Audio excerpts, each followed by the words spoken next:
আসসালামু আলাইকুম। আমরা নিয়ত করলাম যে আমাদের পেঁয়াজের ভিটাটা দেখে আসি। পরে আমার ভাই এসে আমাকে ডাক দিলেন সকালে।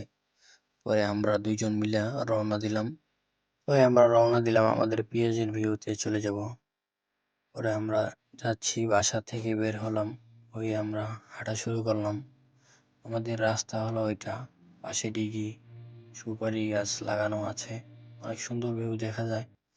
পরে সকালে একটু ভিউ দেখলাম যে পরিচিতি কিরকম। আরেকটা কথা তো বলতেই নয় যে আমি এখন দেশগ্রামে চলে আসছি।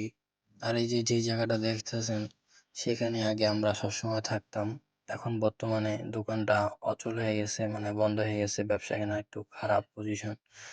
আর এখানে হলো ওয়াইফাই, মানে দেশগ্রামে তো ওয়াইফাই পাসওয়ার্ড না দিলে ওয়াইফাই তার কেটে ফেলে, এই অবস্থা। আমরা সকালে যাওয়ার সময় দেখলাম। তার পাশে দেখলাম যে একজন মনে করেন আমাদের এলাকারই লোক এখানে এসে বাড়িঘর তুলতেছেন। যাক মাশাল্লাহ, তুলুক, দোয়া করি। পরে এখানে দেখলাম, দেখার পরে আশপাশে একটু দেখলাম, এটা হলো পানের ইয়া, তো পান এখানে আবাদ করেন। পরে আমরা চলে গেলাম। পরে হঠাৎ করে দেখলাম যে এখানে আবার দেখি ধানের গাছগুলো মানে শুয়ে পড়ছে যেগুলো, সেগুলো আবার গাছগুলো বেঁধে দিয়েছেন। তখন আর যে গাছগুলো শুয়ে পড়বে না। তারপর আমরা চলে আসলাম যে আমাদের পেঁয়াজের ভিটা, এগুলো দেখার জন্য।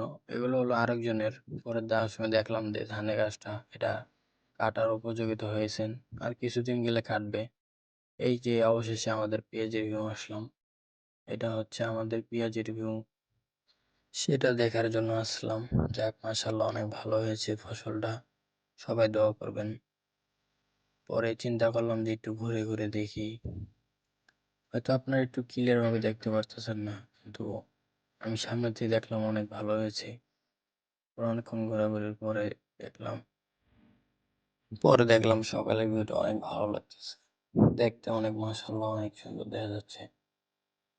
সকালে আসলে অনেক ভিউটা অনেক ভালো লাগে। তারপর এই যে দেখেন, এই যে পেঁয়াজের গাছ এখান থেকে হচ্ছে, প্রায় ১ মাসের ভিতরে তুলে ফেলবে।